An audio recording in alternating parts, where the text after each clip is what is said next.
Flowers are a beautiful thing of nature.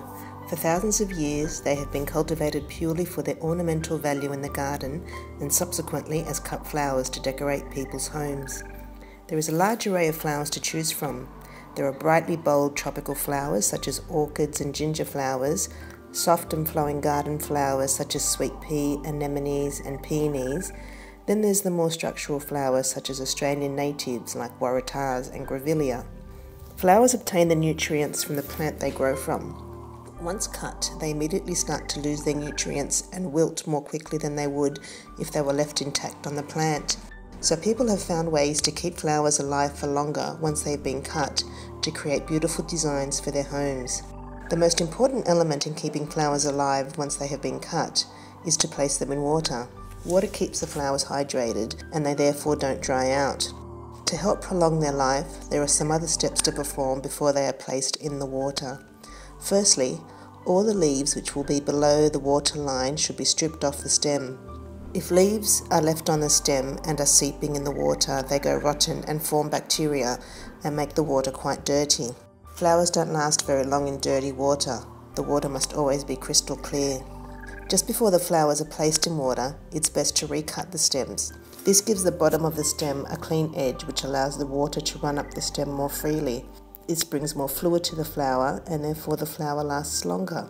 Recut the stems at about 1 centimetre above the end of the stem. When cutting the stem, it is always a good idea to cut the stem on an angle. This creates a greater surface area at the base of the stem, which means that more water is running up the stem. Again, this brings more fluid to the flower and therefore the flowers last longer. As well as preparing the flowers, the water must also be prepared before the flowers are placed in it. Some florists sell sachets of flower preservative which can be added to the water. So why would you use a flower preservative? Most preservatives have 3 main ingredients to prolong the vase life of flowers. A germicide, which kills bacteria, fungi and other microorganisms which accumulate in the water.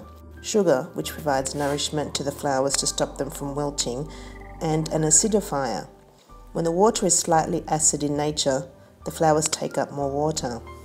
You can make your own flower preservative by following a simple recipe. To 1 litre of water, you should add 1 teaspoon of bleach, 2 teaspoons of sugar and 1 teaspoon of vinegar. The vase you will put the flowers in must also be clean.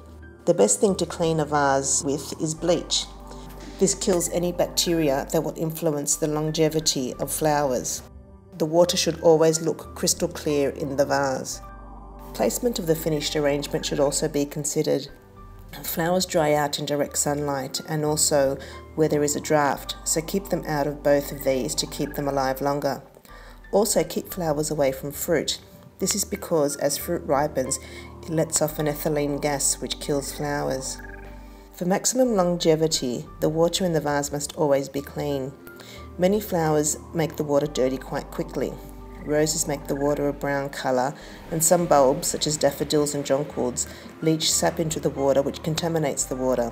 Because of this, it is best to change the water and clean the vase every 2 days.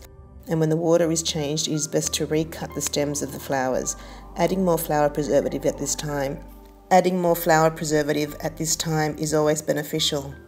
Following these steps will give maximum life to cut flowers in your home.